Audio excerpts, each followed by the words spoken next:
Je vais vous présenter le cas d'une patiente de 73 ans qui a eu un test FIT positif en décembre 2020, qui a bénéficié d'une coloscopie assez rapide dans le mois, qui a permis l'exérèse de 2 adénomes, mais avec mise en évidence d'un polype pédiculé du côlon sigmoïde, dont on voit les photos. Alors, photos pas très informatives pour l'instant. On va essayer de voir directement un petit peu ce qu'on peut penser de ce polype.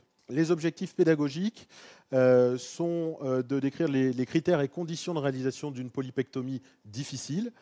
Également, quand adresser un patient en centre expert, quelles sont les méthodes de résection d'un polype pédiculé et la prévention des complications lors de la résection d'un polype pédiculé.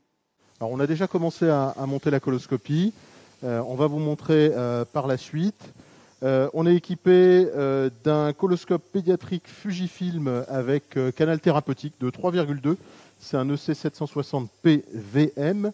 Et puis on a aussi sur le processeur un dispositif CADAI d'intelligence artificielle qui fait à la fois de la détection et vous verrez peut-être aussi un petit peu de caractérisation des lésions. Donc on va poursuivre la montée et on va voir si le dispositif nous détecte des lésions.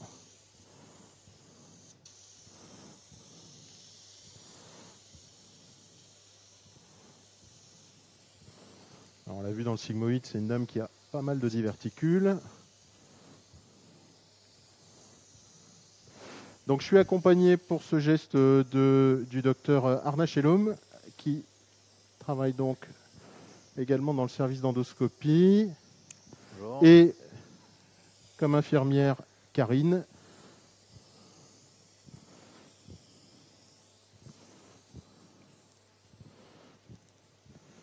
Qui sera éventuellement aidée de ses collègues en fonction des difficultés.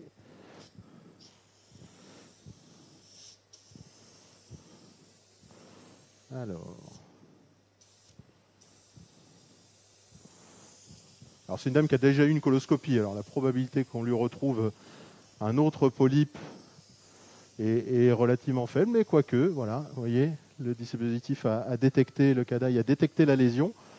Hein, de toute façon, quand on fait des coloscopies back-to-back les uns après les autres, on peut retrouver facilement 15% de lésions.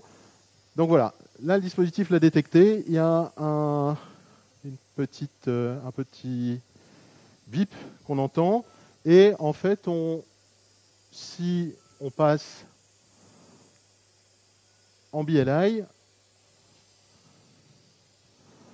on va essayer de rester assez fixe et de caractériser. Donc on va mettre l'image complète, on va vous mettre l'image complète avec le petit graphe sur le côté, parce qu'il y a un petit graphe aussi qui est intéressant. Donc là vous voyez sur l'écran, on affiche donc un cercle jaune autour. Quand on est dans le jaune, on est plutôt dans ce qui est appelé néoplastique, donc plutôt dans les adénomes. Le petit graphe sur le côté, il vous donne une sorte de radar de cartographie. Hein, c'est pareil, quand il s'allume en jaune, on est dans le néoplastique, donc dans l'adénome. L'intérêt du petit graphe à côté, c'est si éventuellement on a une lésion, enfin plusieurs lésions. Sur le graphe, on pourrait éventuellement différencier une lésion hyperplasique qui s'afficherait en vert et une lésion à risque en jaune. Donc la caractérisation hein, va pas plus loin que ça. Donc voilà cette petite lésion. Eh ben, on va s'en occuper tout de suite. Alors le dispositif affiche autre chose. Il affiche aussi, vous voyez, 3 barres sur le côté. Sur le côté droit de l'écran, en fait, il affiche son degré de confiance, on va dire, dans le diagnostic. Hein, voilà, donc là, on a quand même les 3 barres. Donc on est assez confiant. De toute façon, on n'a pas trop de doutes. Donc on va réséquer ce petit polype là par mucosectomie. On va couper le CADAI qui peut nous gêner un petit peu. Donc on va prendre une aiguille d'injection, du sérum physiologique teinté d'indigo carmin. Alors on a le choix, hein. On pourrait faire de la résection froide hein, sur ce petit polype hein, qui fait un peu plus de 5 mm. Qu'est-ce que tu aurais fait toi ? Donc c'est une lésion infracentimétrique, mais qui est plutôt plan. Donc derrière, c'est pour ça que le choix vers la mucosectomie me semble adéquat pour vraiment être R0. Alors, hop. Alors, on va sortir l'aiguille. Donc la première phase, hein, c'est souvent la phase qui peut être un peu redoutée ou sur laquelle il peut y avoir des échecs, c'est le soulèvement. Donc, alors moi je pique toujours d'abord, on va piquer, on va commencer à injecter. Hein, mais c'est vrai que cette lésion, on va voir comment elle se soulève, mais je pense qu'on sera bien mieux sur une petite muco, c'est une toute petite muco. Ah, on avait un peu d'air dans l'aiguille. Ok, stop, on rentre. On a pris une anse, on va dire hybride, Olympus, qui permet de faire de la résection froide et de la résection chaude. Donc en fait, cette lésion, on va essayer de faire une mucosectomie froide. C'est vrai que tu disais l'objectif, c'est même sur des petites lésions comme ça, c'est d'être R0. Je pense qu'on aura plus de chance après l'avoir soulevé un petit peu. On aura aussi moins de risques hémorragiques finalement. Alors, on va ouvrir l'anse, on va voir comment on se positionne un petit peu. Voilà.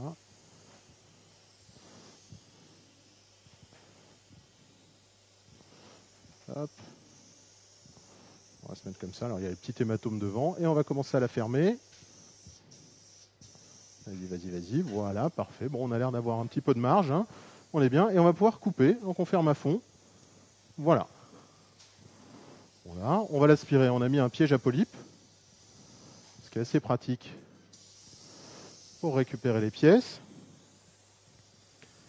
On va regarder le site. Hein, surtout vérifier qu'on est bien en marge saine. Alors, on peut, moi, souvent, j'utilise le waterjet en plus comme ça pour injecter la sous-muqueuse.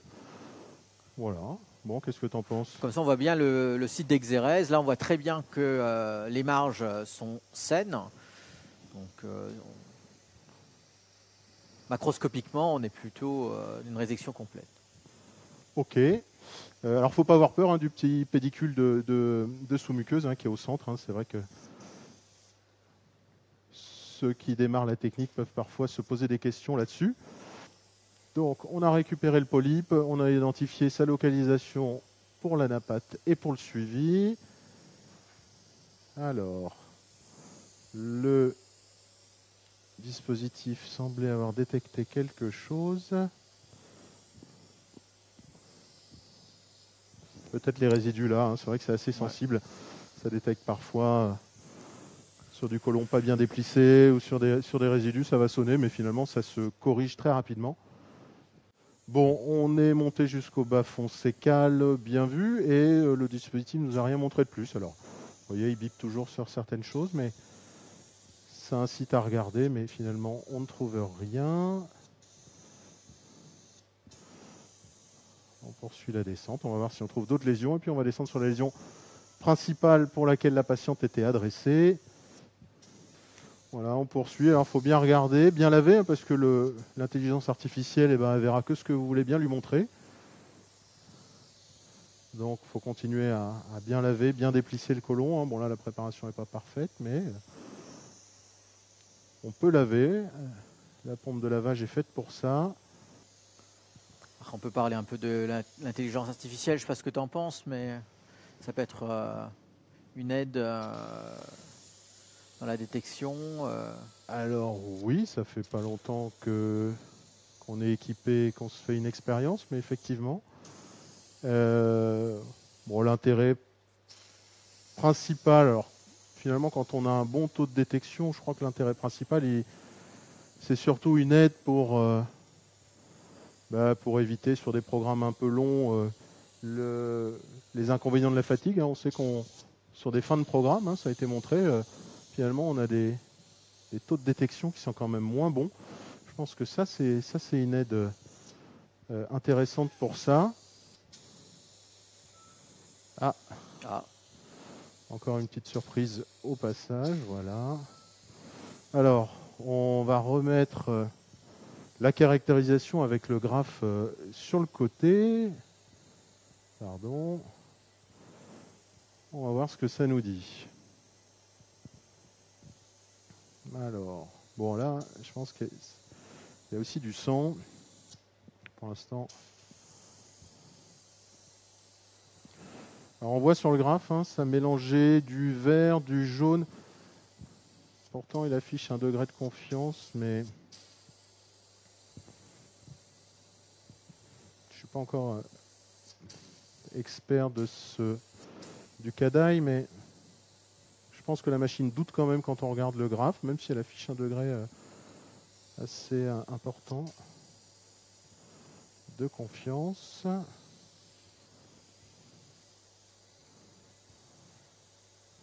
Perturbé peut-être un petit peu par le sang aussi sur la lésion, hein, on disait. Cette muqueuse qui saignote facilement. Bon, vu qu'elle va être quand même assez difficile, ouais, bon. Alors, qu'est-ce que tu en penses? Oui, Tu es d'accord avec la machine ou pas? moi je serais plutôt Voilà, ça y est, elle nous dit plutôt. néoplastique. Elle nous dit plutôt, effectivement, lésion à risque. Hein. Elle s'est un peu corrigée maintenant. Peut-être que je lui donne aussi de meilleures images hein, que tout à l'heure. Bon, donc, on va bien sûr réséquer cette lésion. Ben, là, on peut faire une résection froide.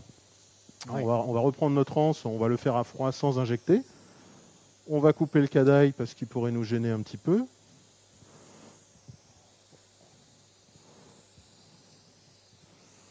Voilà.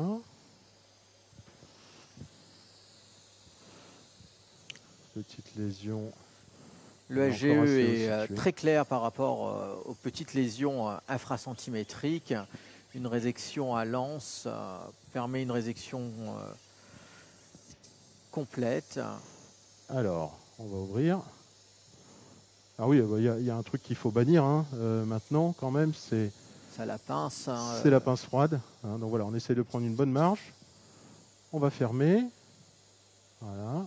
Voilà. On a une bonne marge. Une marge assez sérieuse, mais bon, il n'y a pas de risque. On va couper.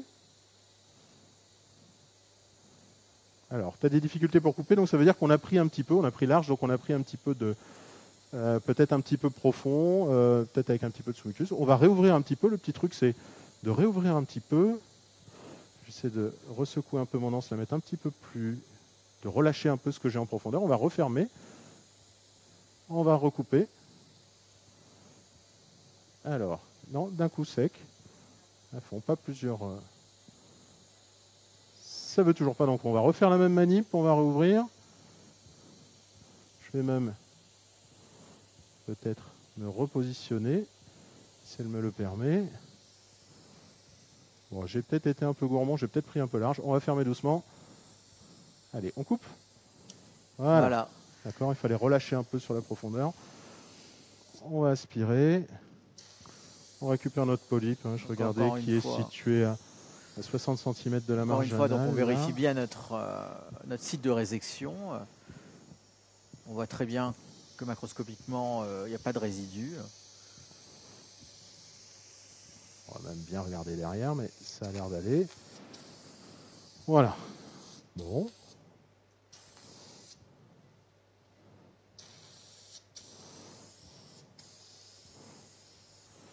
Eh bien, on ne devrait pas tarder à trouver la lésion pour laquelle la patiente est adressée. Alors, vous avez vu, sur les photos, c'était assez difficile de bien préciser cette lésion. Je pense que on a vu à la montée, le positionnement n'était pas forcément facile. Alors, justement, c'est parfois plus facile d'être monté au-dessus, de redescendre. On est parfois mieux positionné. On a repositionné un peu le côlon. On va voir si c'est le cas. Alors là, voilà, on nous a retrouvé encore une lésion. Voilà. Hein. Bon, pareil, on pourrait s'amuser à la caractériser, mais... Alors, hop. Tac. Alors, je vais même couper le cadre là parce que il me gêne un petit peu pour bien examiner la lésion. Ouais. On va passer en BLI. En BLI. Et on le fait nous-mêmes. Hein, c'est un tout petit peu érodé là, on voit. Ok. Donc je pense, oui, on va faire... Je sais pas ce que tu en penses, peut-être une résection... Oui, là on peut faire une petite résection froide pareil. Froide pareil. On reprend notre anse.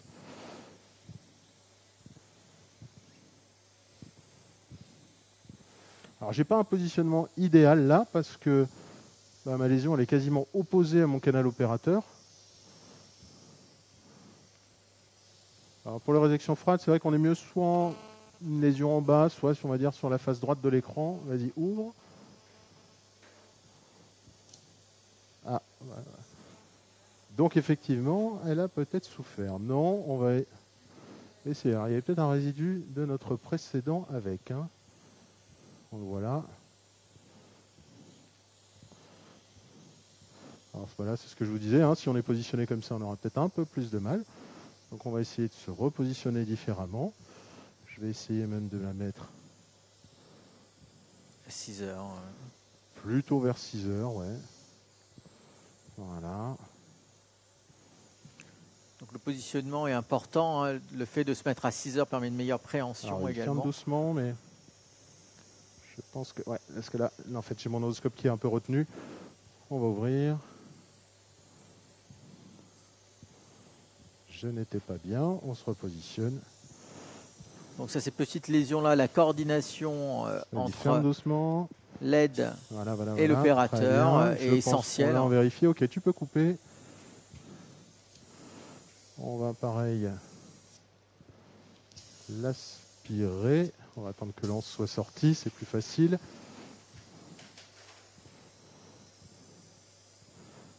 Alors. Ok. Bon. Très bien. Bon, en termes de marche, ça a l'air bon. Ouais. On a un petit fragment là qui vient de l'autre polype. On va remettre le piège sur le précédent. Allez, on va être concordant. Tu peux...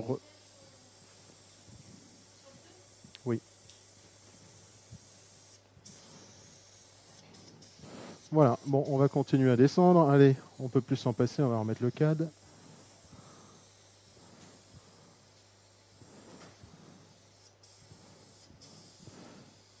Et on va peut-être enfin tomber sur le sujet du jour qui était ce polype pédiculé. Voilà, donc on va continuer dans cette zone diverticulaire.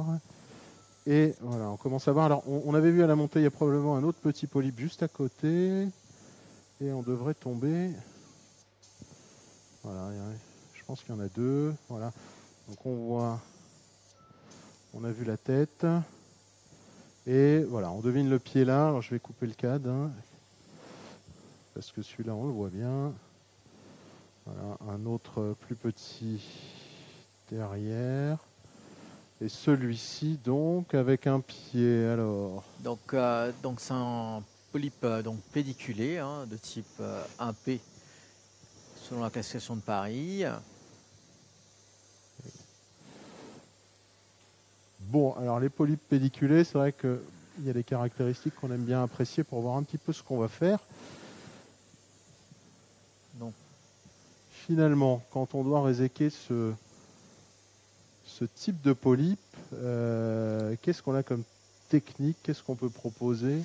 Donc nous, on va revenir donc sur les méthodes de résection des polypes pédiculés, où le risque principal, c'est le risque hémorragique.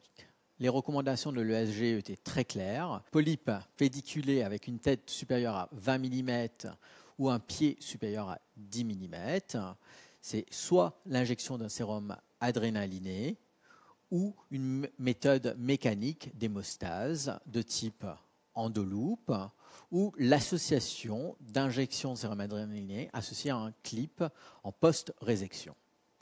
L'absence d'hémostase préventive fait courir un risque d'environ 15% d'hémorragie différée, selon la littérature. Finalement, sur ce polype, le pédicule n'est pas très long. Bon, il y a une tête quand même d'un certain volume.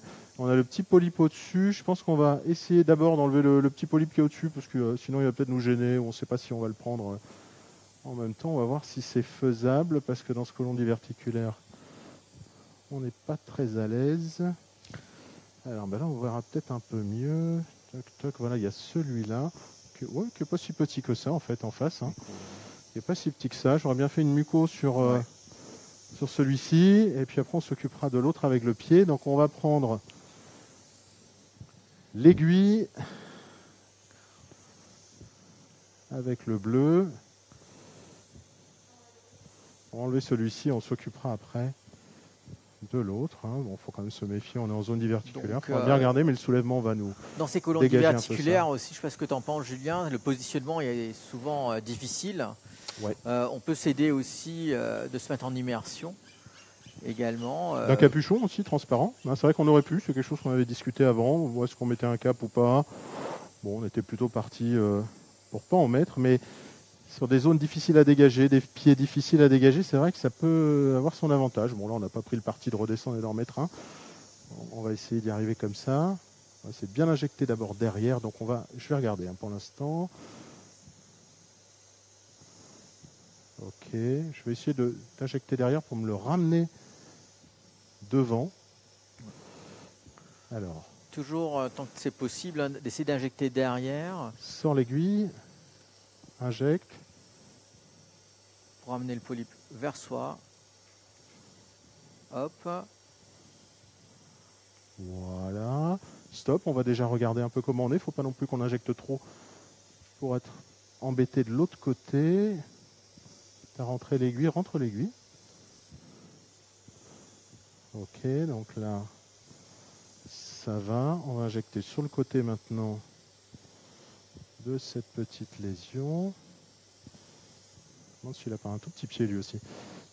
Sors l'aiguille, injecte. Voilà, stop. On rentre. Et ben on peut prendre, si elle n'a pas encore trop souffert, on va reprendre notre anse hybride là. Donc qui permet de faire du chaud et du froid, qui fait 10 mm, donc ça devrait passer.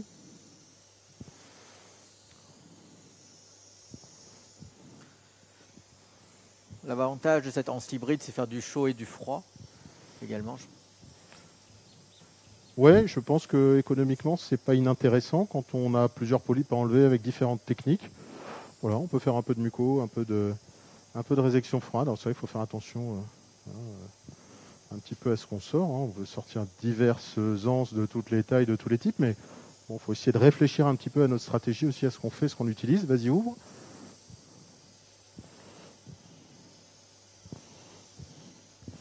Alors, le petit positionnement délicat là, voilà. Ok. On va fermer là doucement, vas-y. Je le vois plus, mais on sentira. On a un contact, m'a dit Karine. On a un contact, mais je pense qu'on est passé à côté parce que je l'avais perdu de vue. On va recommencer. On va ouvrir au-dessus, en fait.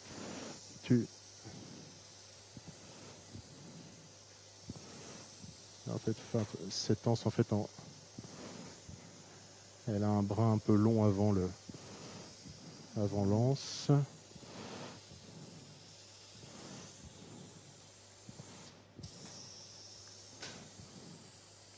Je me tourne un petit peu pour essayer de me mettre un petit peu mieux sur la lésion. Mais je suis très limité. Voilà. Ok, on va commencer à fermer. D'accord. Donc Karine a un contact, donc on va pouvoir se lancer dans la résection. Voilà, on est bien réglé sur mucosectomie. Ok. Voilà, ça coupe très vite, hein, il est petit. On récupère l'anse, on va aspirer ce polype. Voilà, qui fait, bon, moi je dirais 6-7 mm là. On va essayer de l'aspirer, on va voir s'il passe. Voilà. Donc toujours bien analyser son site d'exérèse. Ouais, tout à fait. Juste regarder s'il n'y a pas un vaisseau qui saigne, s'il n'y a pas un truc. Mais bon, à mon avis, le danger est plutôt en face.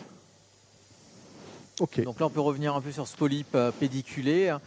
Le SGE, dans ses recommandations, est très clair. Hein, pour des polypes déjà supracentimétriques, l'apport soit donc, de l'injection de l'adrénaline au pied, soit d'une hémostase préventive mécanique.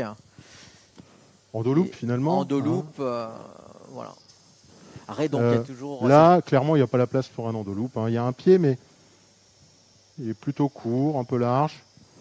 Donc la question aussi, c'est vraiment réséquer ces lésions vraiment en totalité, être à R0, donc sur les pieds courts comme ça, je ne sais pas ce que tu en penses, Julien.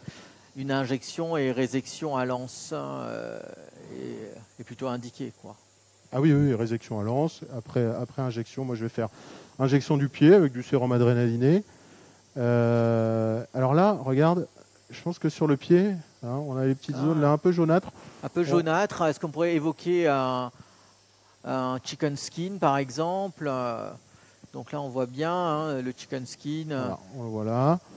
Bon, alors le chicken skin, il ne faut pas être spécialement inquiété. On trouve ça plutôt dans on va dire les adénomes avancés, plutôt dans les mycolons gauches. D'accord, c'est vraiment les localisations classiques. Donc voilà. Bon, ça c'est juste le petit détail en passant. Donc voilà, on va prendre notre sérum adrénaliné. Donc en fait, moi je prends le bleu hein, que j'ai préparé, une seringue de vin, et puis on rajoute 1 mg d'adrénaline, ce qui fait qu'on se retrouve en fait à du 1 pour 20 000. Alors après, on peut discuter la dose d'adrénaline qu'on met. Parfois, on en met bien moins que ça encore. On n'est pas obligé d'en mettre beaucoup. Hein.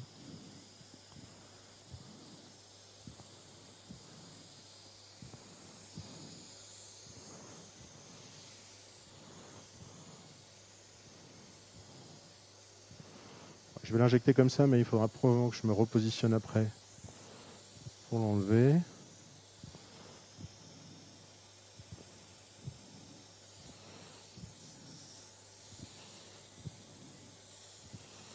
Positionnement, c'est finalement ce qui est le plus important. On va sortir l'aiguille.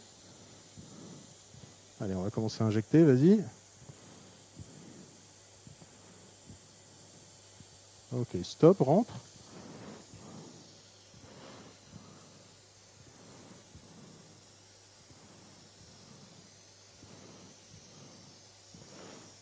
Voilà, difficulté va être de voir si on l'a bien injecté. Je pense. Déjà, ça commence à être pas mal. Hein. Oui. Allez, on en remet un tout petit peu, mais sans l'aiguille. Allez, injecte encore. Même certains disent par rapport à l'injection, l'injection, donc il y a certes l'adrénaline hein, qui fait un phénomène de vasoconstriction, mais rien que l'effet d'injecter déjà, c'est une prévention déjà de l'hémorragie. On a déjà un effet mécanique, oui, effectivement. Voilà. Parce que le risque principal pour les polypes pédiculés, hein, c'est l'hémorragie perendoscopique, l'hémorragie. Commence, on va prendre une anse quand même un petit peu plus grande que tout à l'heure. Comme choix d'anse. On va prendre alors plutôt une anse tressée hein, ou condensée. On va prendre une anse de 20 mm on va essayer pour être sûr de bien passer. On ne pas avoir de difficultés. Donc là, on aura une anse tressée Medwork de 22 mm. C'est 22, pas 20.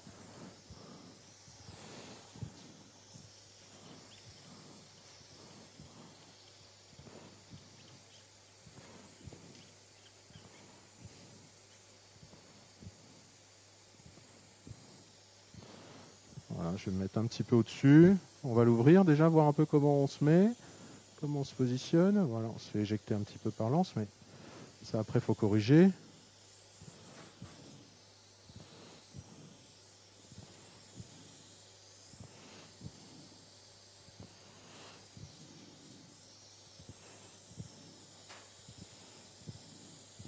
Alors dans les critères de difficulté de résection, il y a vraiment le positionnement. Hein. Ouais.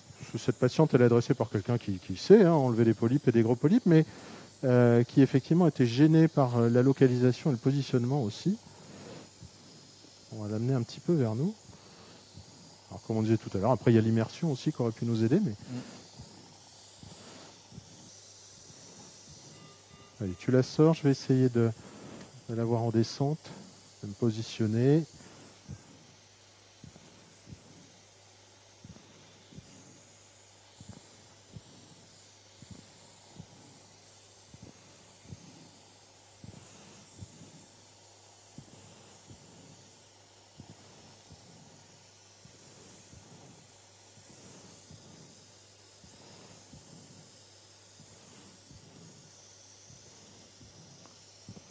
Non, le pied il est à droite là.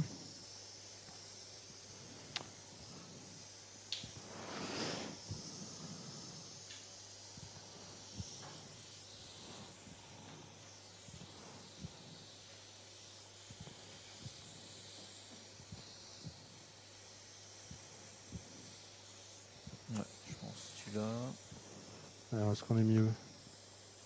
Donc, Je pense qu'on est mieux. Alors après, il ne faut pas être en travers de la tête, bien sûr. Hein. Donc je vais m'assurer, je vais tirer un peu. Ouais.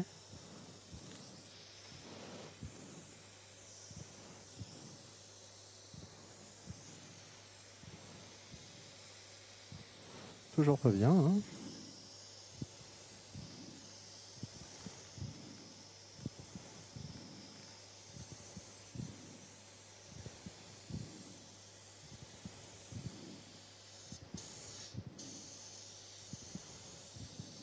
Voilà. Alors, essaye de fermer, on va juste voir si on est sur le pied. Un contact.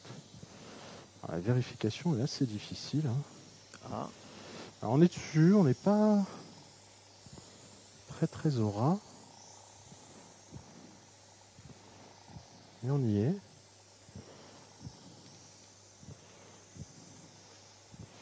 Bon. On y est, je pense. Donc, on va couper. C'est bon, on a tout. On y va.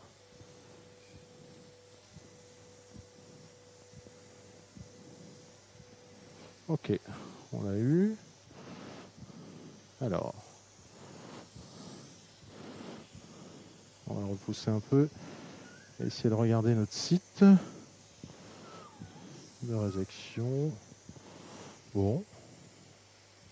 Donc le site On est n'a pas de vaisseau évident, d'hémorragie évidente là. Après, voilà, il y a le sujet un peu controversé, hein, clip ou pas clip après la résection. Alors, qu'est-ce que tu en penses? Qu'est-ce qu'on devrait faire? Qu'est-ce qu'on devrait recommander?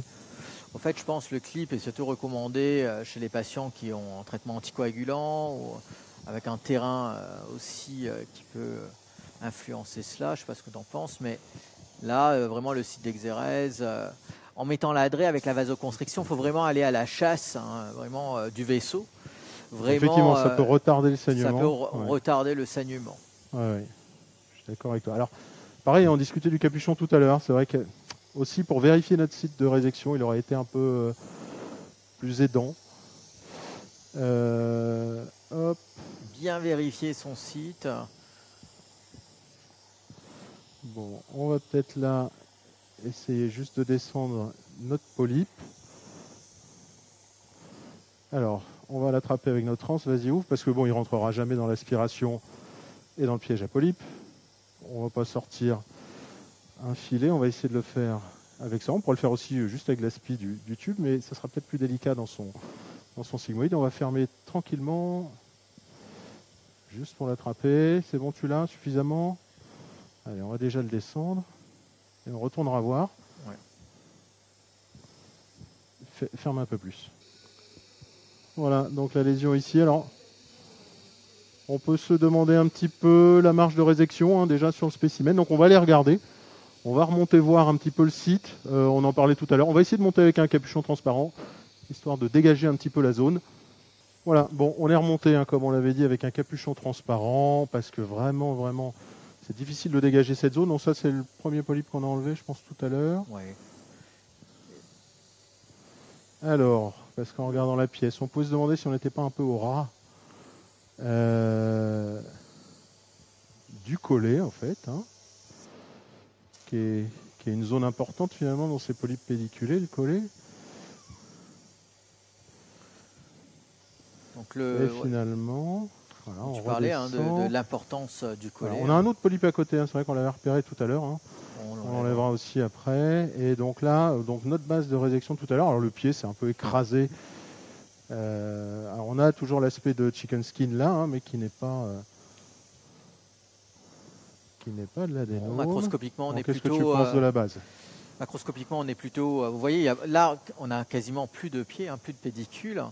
Et donc là, macroscopiquement, on est plutôt en résection complète. Après une analyse. On verra la napate. On verra la napate. Bon, on regarde aussi sur le pied, là sur la section, s'il n'y a pas de vaisseau. Il n'y a pas de saignement actif. Oh, il y a un peu de vaisseau là, comme d'habitude. Voilà, là on le voit. Là, là on voit bien le vaisseau. On voit bien le vaisseau au centre. Bon, alors clip ou pas clip? Sur les lésions donc supracentimétriques, on parle bien de la combinaison des traitements, un clip et injection.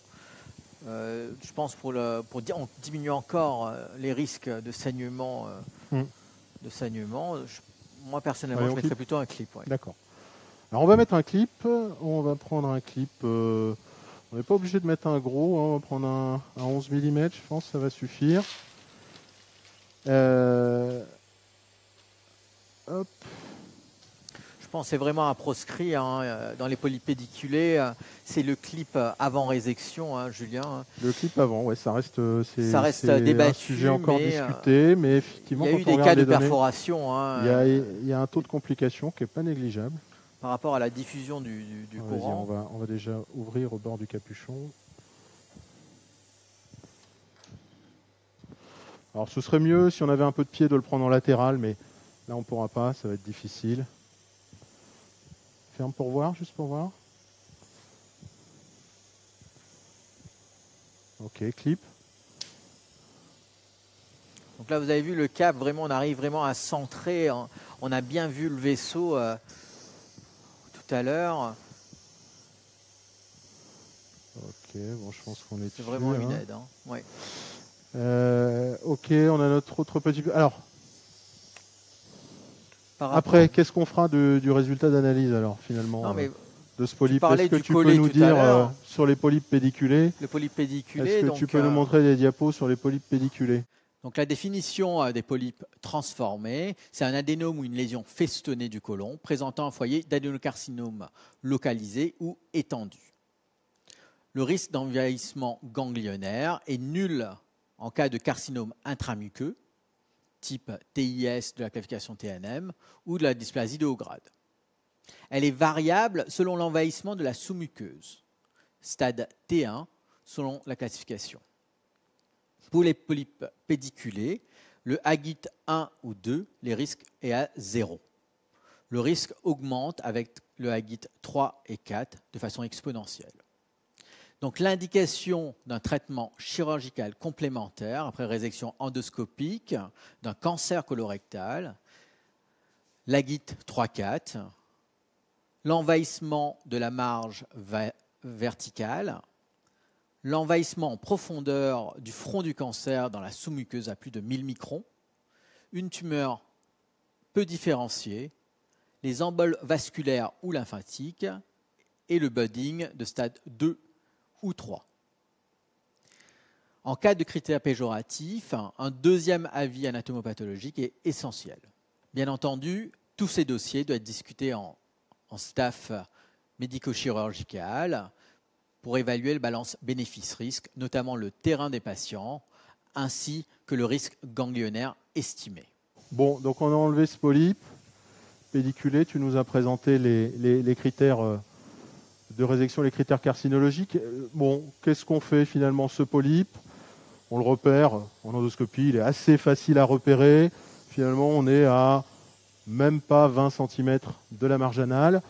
On est plutôt au niveau du sigmoïde. Ouais. Donc, dans ces localisations-là, le SGE dit très bien, il faut pouvoir bien les marquer pour les polypes plutôt supérieurs à 2 cm. Donc, là, est-ce qu'on doit faire un tatouage ou pas? Dans ce cas-là, moi, j'estime que finalement, c'est peut-être pas nécessaire. On est juste... on est sûr qu'on est dans le sigmoïde. Ça fait moins de 2 cm. Bon. Donc ça fait moins de 2 cm. On peut s'abstenir parce qu'on peut repérer facilement. Si on identifie bien dans le compte rendu, c'est très facile de savoir ce qu'on a fait et où on l'a fait. Donc si on devait faire un tatouage, on ferait un tatouage plutôt en aval de la lésion, 5 cm. 3 à 5 cm. 3 à 5 cm, avec au moins deux points de ponction, mais ça c'est à voir aussi avec les habitudes locales, avec l'équipe de chirurgie. Le SGE dit au minimum 2 injections. C'est ça. Ou même parfois 3. Mais... Bon, on va vous laisser là. On va terminer avec le petit polype, qui sera probablement ézéqué de façon assez simple. Voilà. Merci. Merci.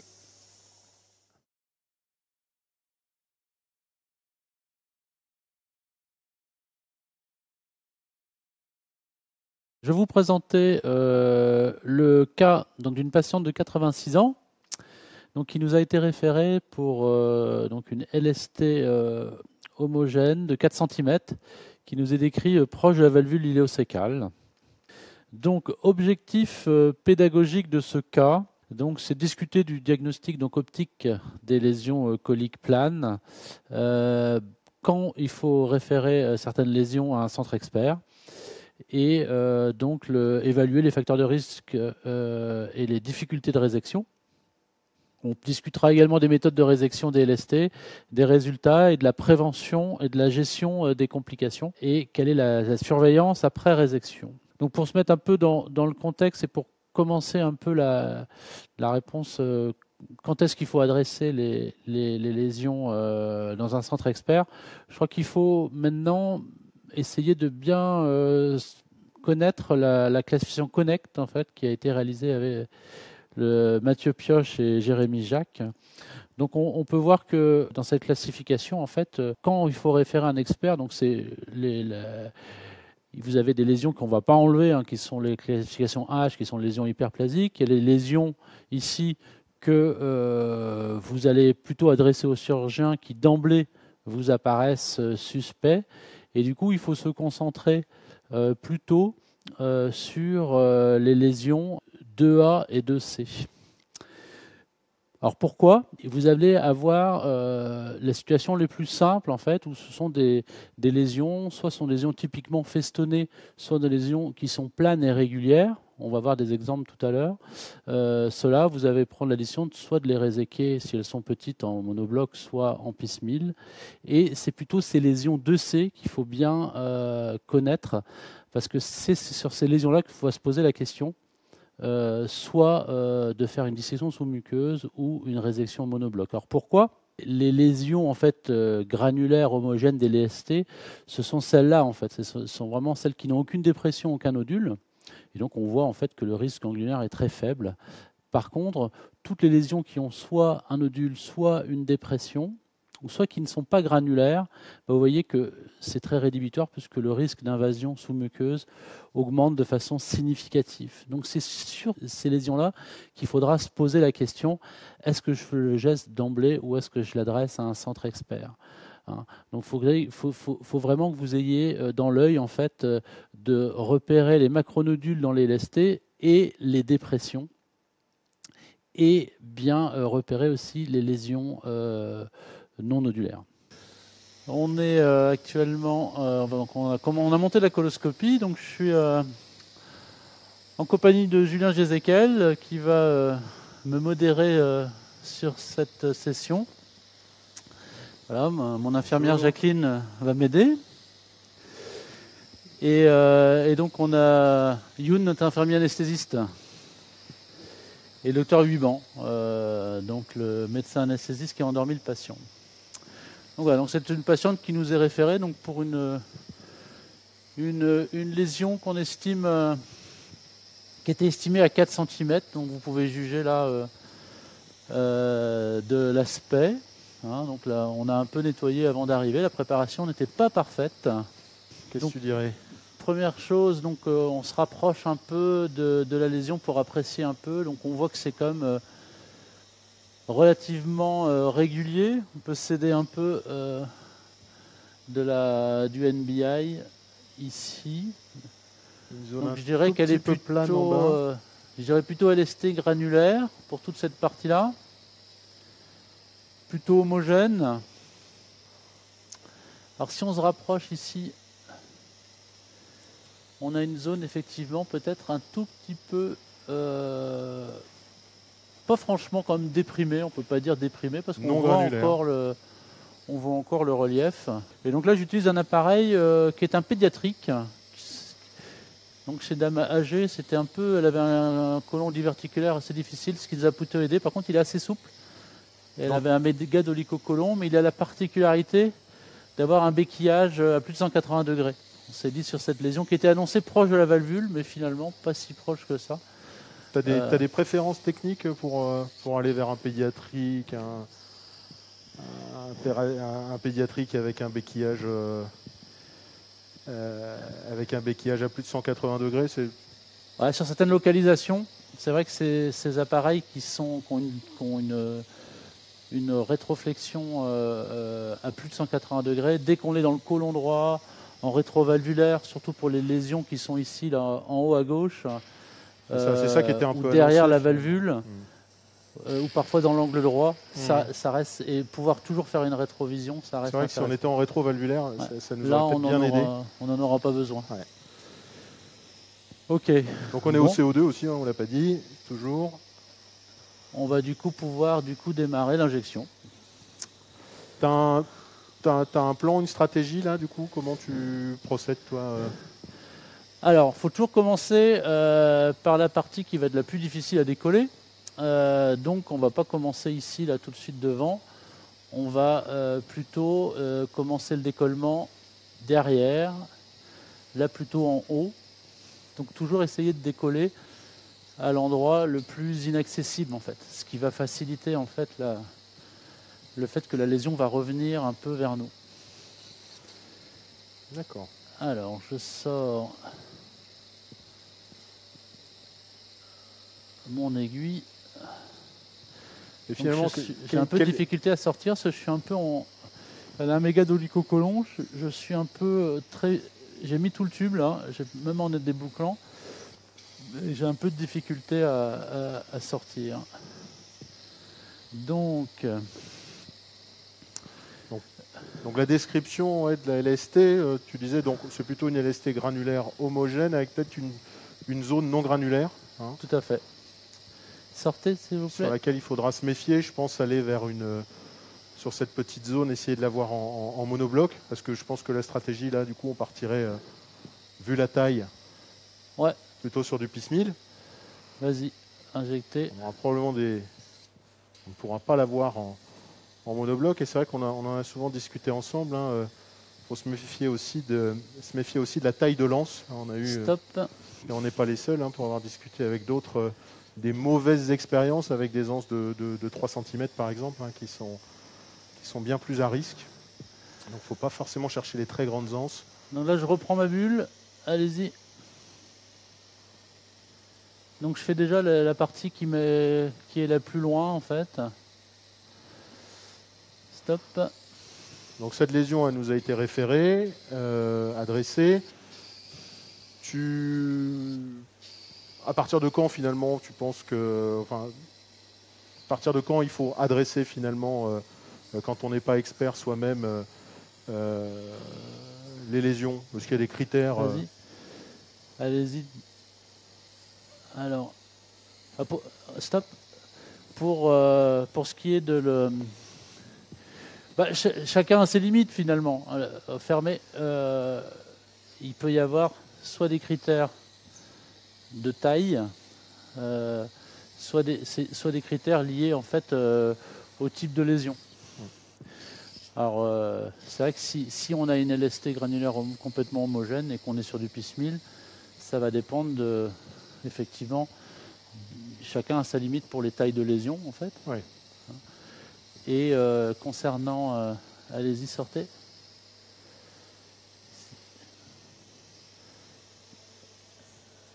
Allez-y. Il faut que je décolle cette partie-là avant, parce que je vais avoir des difficultés sinon si j'ai pas le haut de la lésion bien décollée.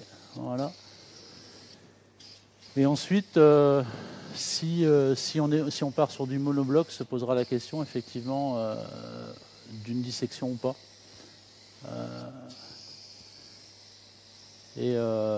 Donc c'est pour ça que souvent faut s'aider de photos, faut qu'on nous amène d'abord les photos pour qu'on puisse faire la programmation. Ah oui, ça c'est vraiment un message. C'est vrai que les photos, ça nous aide vraiment à prendre ces décisions, à caler les programmes.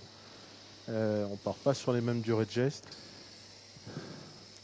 Et puis ça peut nous aider à faire des choix techniques en fait aussi,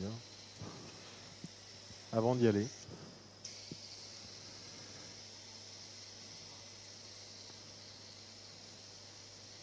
Vas-y.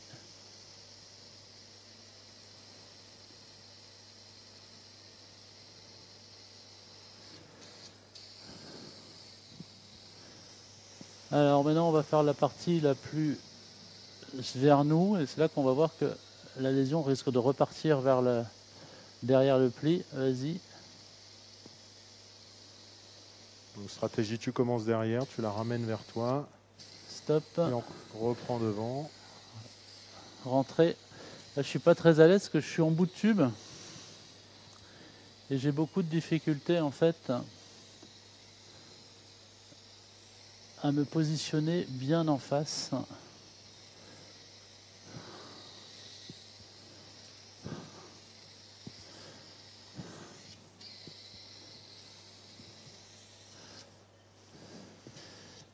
Parfois, quand on est bien en rectitude dans le côlon droit, on est beaucoup plus stable. Là, je ne suis pas du tout stable en fait.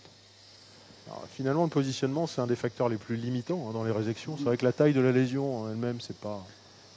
Sa localisation. C'est plus une limite. Et il y a Là, la localisation et le positionnement de ton endoscope. Sortez. Allez-y.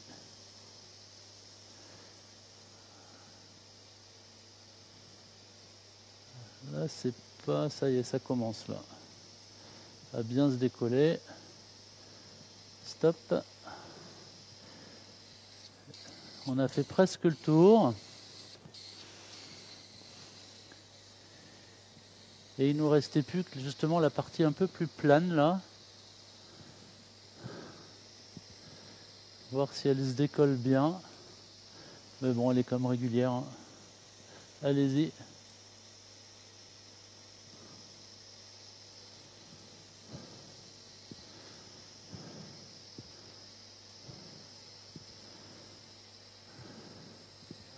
Stop. Donc moi je termine toujours par décoller un tout petit peu au milieu. Allez-y. Stop.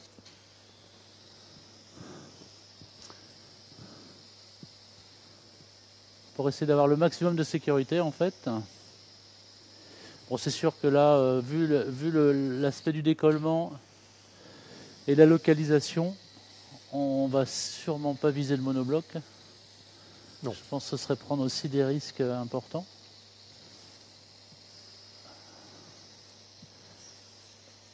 Allez-y.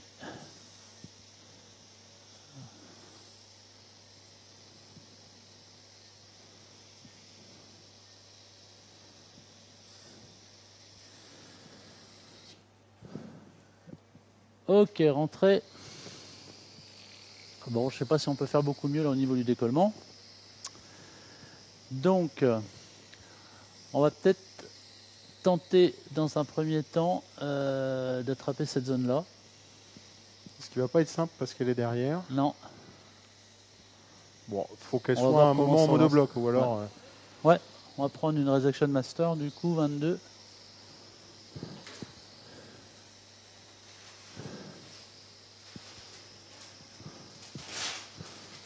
Donc la particularité de cette anse, Franck, peut-être pour ceux qui ne connaissent pas.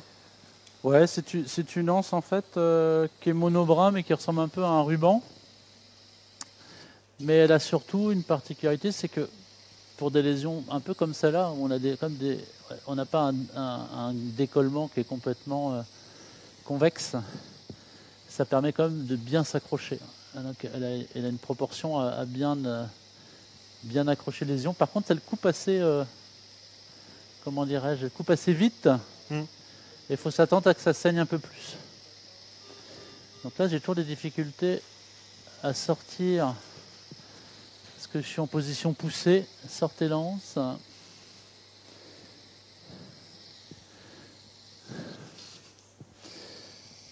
Alors,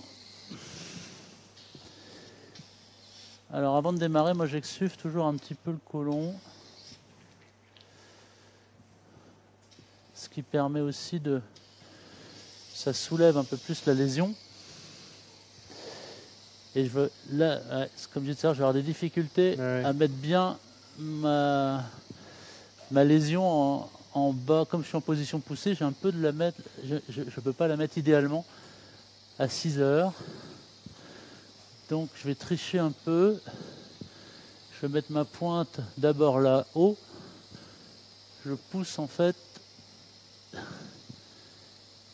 Ah, c'est vrai que ce sont des anses aussi qui s'ancrent très bien. Et je vais tourner Ça, c'est quand même un côté comme ça. aussi pratique. Ouais, c'est pas idéal. Mais elles sont rigides. C'est pas idéal parce que là je vois pas, je vais avoir du mal à bien voir ce que je fais. Par contre je sais qu'elle va se plaquer comme ça. Et donc là je suis pas mal en fait pour faire le haut de la lésion. Donc je vais demander à l'aide de commencer à serrer. Ce qui te fera peut-être un front de résection après pour Vas-y. attraper un peu mieux Ouais. le reste.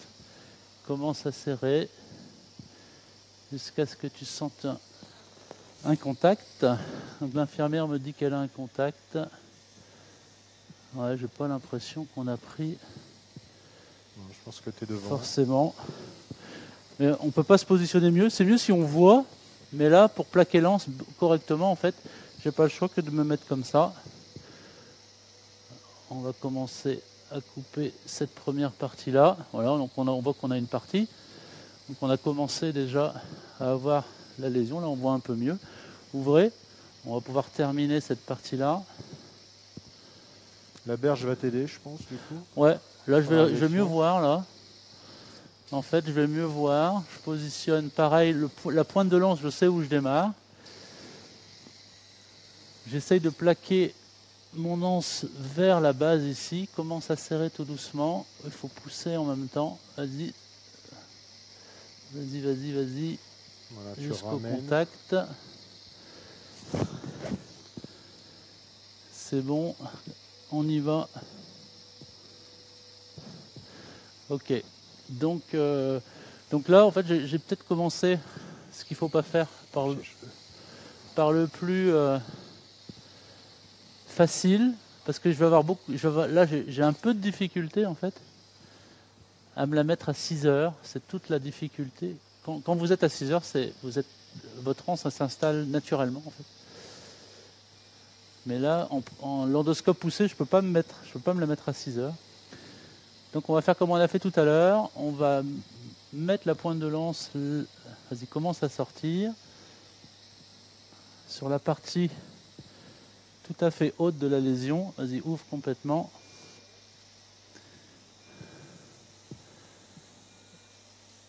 Et on pousse. Voilà, là je vois que je suis un petit peu trop loin. Donc il va falloir que je prenne cette partie-là, mais je vais être obligé de serrer sans voir la lésion comme tout à l'heure. Alors c'est pas idéal, hein, mais on n'a pas le choix. Alors je regarde avant. Je pousse mon anse. Et je vais être obligé de serrer sans vraiment la voir, ce que j'aime pas trop faire. Allez-y. C'est vrai que pour éviter les ponts, il vaut mieux voir Allez-y, le front de son anse. allez-y, allez-y. Voilà. Pas mal.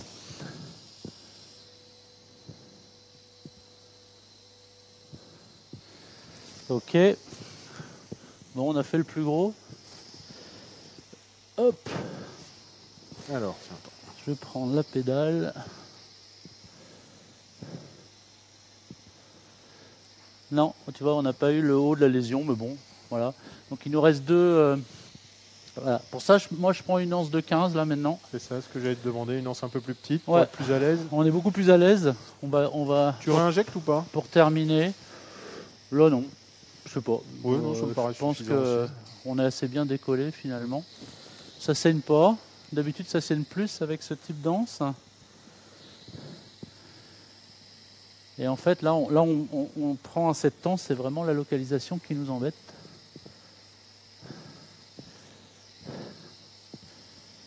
Alors.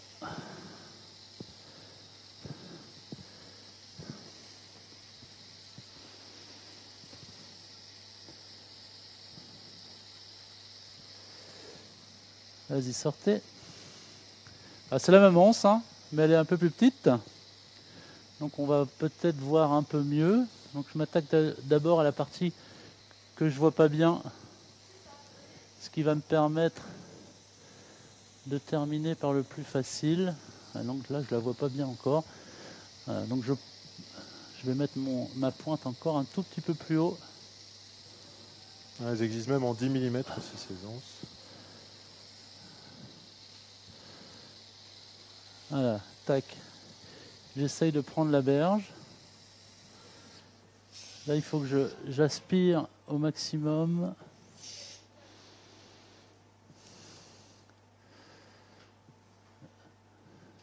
Ouais, c'est le parti le plus difficile. Là, je vois vraiment rien du tout. Mais vas-y, fermez. Je pense que je suis pas mal.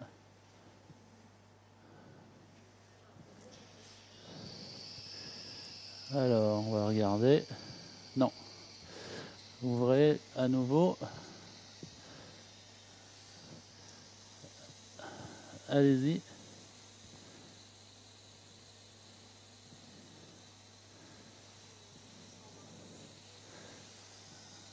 Voilà. On est presque bon.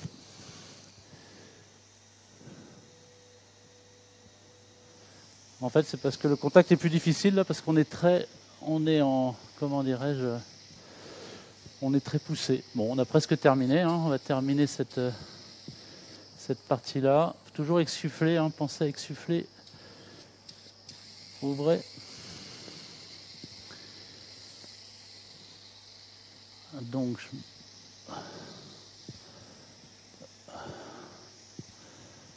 j'essaye de m'approcher un peu.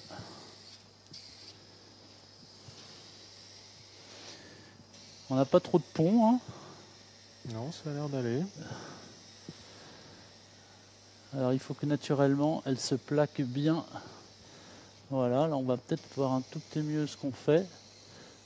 Voilà, commencer à serrer. Allez-y, allez-y.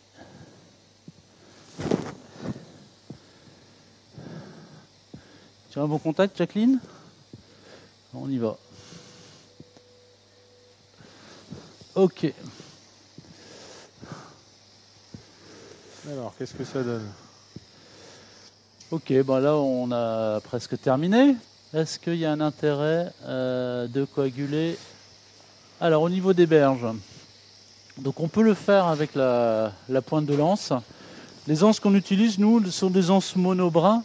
Ça coagule pas trop les berges. Donc quand vous avez une anse tressée, c'est plus facile de faire la coagulation. C'est comme ça qu'avait été fait l'étude des Australiens. Donc là, et là en plus, je vais être très gêné pour me rapprocher bien des berges. Donc ce que je propose là plutôt, c'est de les traiter un peu au plasma argon en fait.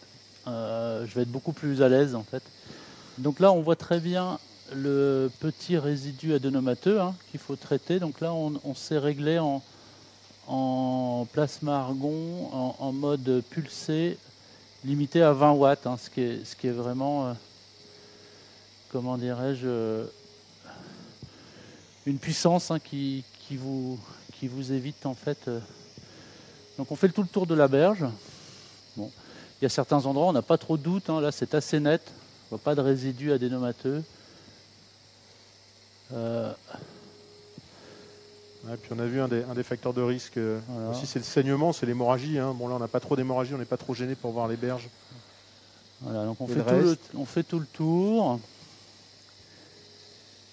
Là c'est pareil, c'est assez net. Ici, là on a peut-être un petit résidu qu'on va traiter. Alors tous les résidus, s'ils sont plus macroscopiques que ça, il vaut mieux essayer de les réséquer. Ce sont des petits résidus, on peut les traiter par destruction.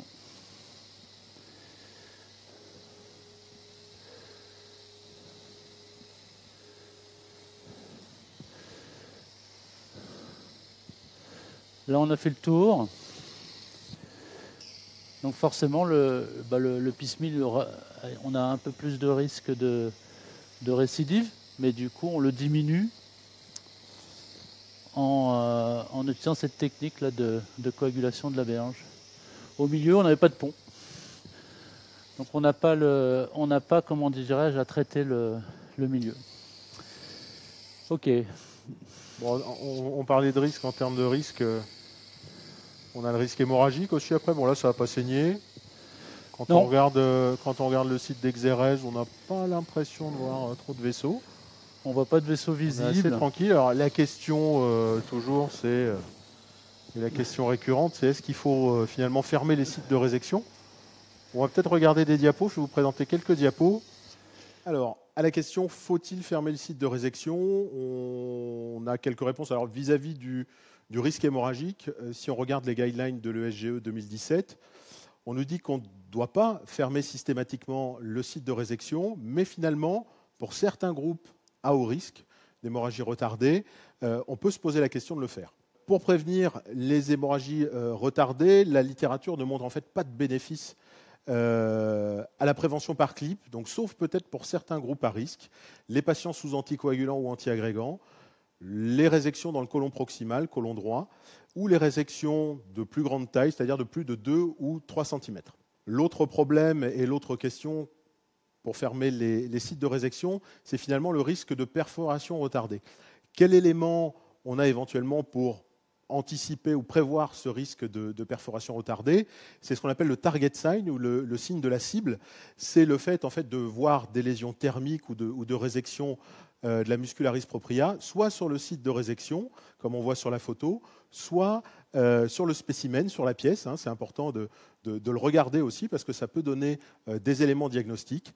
Et bien sûr, le fait d'injecter de l'indigocarmin met en évidence encore plus facilement ce signe de la cible. La fermeture, là, doit être, à mon sens, systématique puisque le risque de perforation retardée est élevé. Là, la reco serait peut-être dans le côlon droit de fermer systématiquement. Mais là, j'avouerais qu'on n'est pas très bien positionné. Le défect est assez large. Pas de signe de saignement. J'ai pas de vaisseau vraiment évident. Je pense qu'on n'est pas du tout bien exposé pour faire une belle fermeture. Donc on va s'arrêter là. Et puis on va récupérer les morceaux. Alors comment tu les récupères là du coup? Alors je prends une anse filée, une grande. En général, ils ont tendance à se localiser tous au même endroit. Alors là, je ne sais pas s'ils sont partis dans le bas-fond ou s'ils sont avant. C'est une coloscopie pas facile. Est-ce qu'ils sont là? Oui, ils sont là. Voilà. Ils sont tous mis dans le bas-fond sécal. Alors on a un piège à polype aussi qui permet aussi, quand c'est difficile, d'aspirer les petits fragments. Alors là, il n'y a pas eu que des petits fragments, ils ne vont pas forcément tous passer. Ouais, et puis après, bon, ça les détruit ça pas mal. Ça les abîme. Donc, si on peut en une fois récupérer tous les morceaux, c'est le mieux. Voilà, et puis donc, il n'y a pas de recommandation, on va dire, bien claire pour ce qui est quand est-ce qu'on va faire un contrôle. Et peut-être qu'on propose de faire un point, point là-dessus. Je vais vous présenter aussi des diapos sur la surveillance parce que c'est un élément important après ces résections. Concernant la surveillance après résection fragmentée, les recommandations de l'ESGE 2020 nous précisent un petit peu les choses. Jusque-là, les précédentes recommandations n'étaient pas très claires. Là, maintenant, on recommanderait un premier contrôle entre le 3e et le 6e mois après résection pour les lésions notamment de plus de 20 mm, puisque 75% des récidives sont repérées dès le premier contrôle à 3 mois, dans certaines données de la littérature, et on rattrape même jusqu'à 90% à 6 mois, c'est-à-dire que c'est finalement à 6 mois qu'on va avoir le plus de lésions retrouvées. Et en pratique, c'est ce qu'on pourrait recommander. Il n'y a pas de données suffisantes pour conclure pour les résections en piecemeal des lésions entre 10 et 20 mm. Ça, c'est plus au choix de l'opérateur. Après, il y a une question aussi de coût et il faut que les patients l'acceptent. Le deuxième contrôle est recommandé 12 mois après le premier, c'est-à-dire autour de 15 à 18 mois, puisque, on va le voir ensuite, on peut trouver des récidives bien plus tardives. Alors, comment on va surveiller après une résection fragmentée? Il est recommandé de surveiller en utilisant bien sûr de la haute définition, de la chromoendoscopie virtuelle. Il est aussi recommandé éventuellement de réaliser des biopsies de la cicatrice, sauf éventuellement si on se considère suffisamment à l'aise et suffisamment entraîné avec la haute définition et la chromoendoscopie virtuelle, finalement, si on est expert. On recommande aussi de tatouer systématiquement les lésions en l'absence de repères anatomiques évidents. Alors effectivement, dans le rectum, dans le cécum, c'est assez facile, mais notamment entre l'angle droit et la charnière recto-sigmoïdienne, c'est beaucoup plus difficile de se repérer. Et pour la suite, et pour la surveillance, et pour retrouver les cicatrices, c'est très important de tatouer. Donc le contrôle à 18 mois, pourquoi? Parce que finalement, le taux de résidus au contrôle à 18 mois, dans certaines études, monte jusqu'à plus de 27%. Donc c'est-à-dire que si on regarde certains papiers, on passe de 24,2% à 6 mois et 27,1% des patients concernés ont un diagnostic de récidive à 18 mois. Les facteurs de risque de résidus après résection, ils sont déterminés, ce sont les lésions très larges de plus de 40 mm, les résections proches de la valvule iléocécale, le fait qu'il y ait une tentative préalable, c'est vrai qu'on recommande d'éviter soit de préinjecter si on ne se sent pas de faire la résection ou même de faire des biopsies. Les difficultés d'exposition, on l'a vu, ça peut vraiment gêner le geste et ça augmente le risque de résidus. Le saignement per procédure, bien sûr, parce qu'on voit moins bien. Donc il faut aussi traiter au fil de la résection les hémorragies. Et puis il y a un autre facteur qui apparaît, qui est la dysplasie de haut grade, qu'on rattache un peu moins facilement à la pratique. Pour diminuer le risque de résidus, ce qui est recommandé maintenant, c'est la coagulation des berges de résection, qui diminue très significativement les taux de récidive, qu'on va par exemple faire diminuer de quasiment 25% à 5% à 6 mois, et tout aussi efficacement à 18 mois avec 27,1% contre 7,4%. C'est même encore mieux pour les sous-groupes de lésions de plus de 40 mm. En cas de résidus au contrôle, il faut bien sûr de nouveau traiter, si possible par résection en première intention, mais parfois ce n'est pas possible, donc on peut éventuellement utiliser d'autres techniques de destruction thermique. Pourquoi pas le FTRD? Pourquoi pas, mais il faut une certaine expertise, la dissection sous-muqueuse. Et puis ensuite, on reprendra une surveillance après contrôle ou après traitement de résidus en fonction de l'histologie de la lésion. Et pour ça, je vous conseille prochainement de vous référer aux nouvelles recommandations de la SFED. Ok, ouvrez s'il vous plaît. Voilà, finalement cette dame à son âge, 85 ou 86 ans, les recommandations de surveillance après piecemeal, finalement est-ce qu'on les applique telles quelles? Qu'est-ce que tu proposerais à cette dame qui a déjà eu 2 coloscopies là, ces derniers temps? C'est vrai, là on n'a pas trop de, comment dirais-je, on est assez serein sur le fait qu'on a été complet sur la résection. Et si l'histologie est favorable à 85 ans, est-ce que ça se passe est-ce qu'on fera peut-être un contrôle si elle est bien en forme? Il faut en discuter avec elle, effectivement. En discuter avec elle ou quitte à différer le premier contrôle, pas le faire entre 3 et 6, mais peut-être...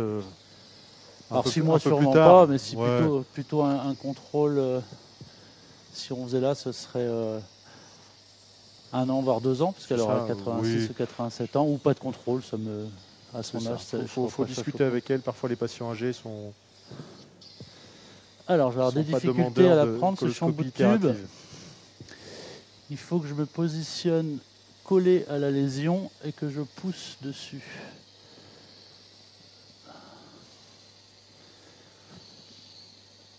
Vas-y, ferme.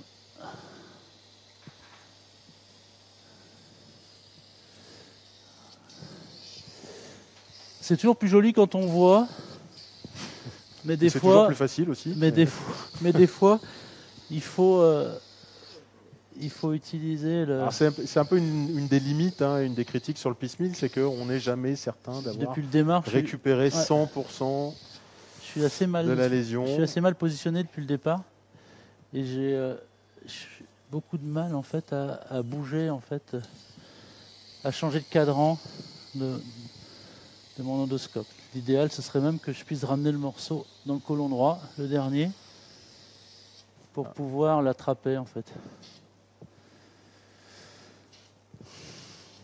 Le danger là, c'est si j'ouvre et je peux reperdre tout ce que j'ai attrapé. J'ai dû attraper les 3/4. Alors, il reste un tout petit morceau, je crois. Un des morceaux. Voilà, si on pouvait l'aspirer et se l'amener plus loin, si j'y arrive. Il y a certains patients avec des coloscopies faciles où finalement on peut se permettre de descendre et remonter. Chez elle, ça risque d'être très compliqué. J'ai réussi à passer J'ai réussi à passer le morceau de l'autre côté. Ouvrez. Et là, j'ai tout perdu. Non.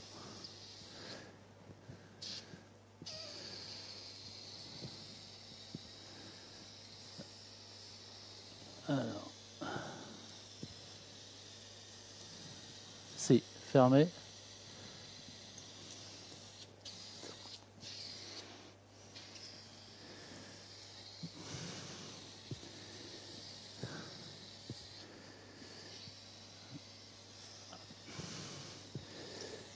Ouais. Je vais avoir des difficultés en fait. Parce que là, j'ai perdu le gros morceau que j'avais.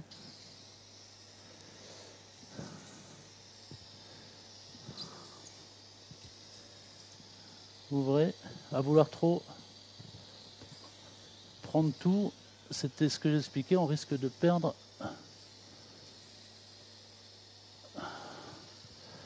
Voilà, je fais comme tout à l'heure à l'aveugle, je pousse un peu, allez-y, fermez.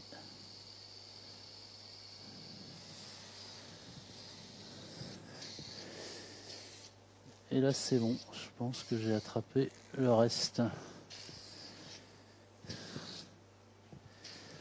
Bon, faut pas que le temps soit plus long pour ramasser les morceaux que pour enlever la lésion. Voilà, c'est bon, voilà, on a tout récupéré. On va pouvoir s'en aller. Ok.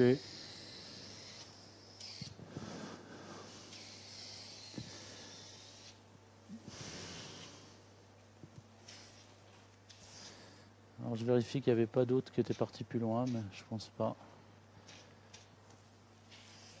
J'ai un canal opérateur de 3.2, donc j'ai une partie de ma gaine, j'ai plus de mal à aspirer qu'avec un 3.8 qui est pris par l'instrument.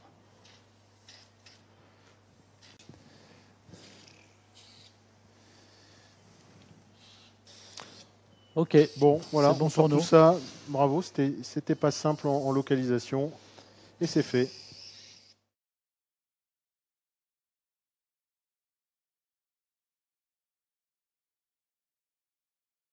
Il n'y a pas eu de complications dans les suites de cette coloscopie avec résection multiple.